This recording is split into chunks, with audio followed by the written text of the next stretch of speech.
Asalaamu calaykum. Marka lagu soo dhawaada channelkayga, videogan waxaan idinkugu soo gudbin doonaa qisada daanyeerka wax sabiraya. Su'aal: weligaa ma aragtay daanyeer wax sabirayo? Daawasho wacan muuqaalka.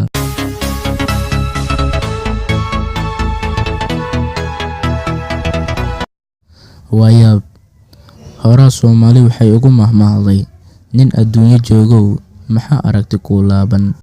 Daanyeerkan lagu magacaabo Clay wuxuu awoodaa inuu wax u sabiro sida ibnu aadanka oo kale. Tusaale haddii aan u soo qaato sida Amin Arts uu wax u sabiro, sawirada uu sabiro daanyeerkan ayaa lagu kala iibsanayaa suuqyada lacag gaaraysa $1000 oo lacagta Mareykanka ah. Clay wuxuu leeyahay hobby ah inuu wax sabiro uuna rinjiyeeyo, laakiin sida caadiga u ah artistayaasha kale wuu ka duwan yahay. Daanyeerkan 25 jirka ah ma jecla inuu wax ku sawiro meelaha la buuxo. Wuxuu jecel yahay inuu wax sabiro marka ay dadka ka kala tagaan.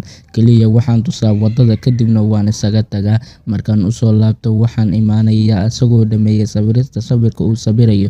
Sidaa waxaa yiri photographer-ka lagu magacaabo Michael Roberts sida lagu daawacay Mirror. Daanyeerkan lagu magacaabo Clay ayaa ammaankiisa waxaa lagu sugaa Atlanta, Florida, midda oo laga baqayo in la xado. Daanyeerka sida ibnu aadanka oo kale wuxuu sabirayaa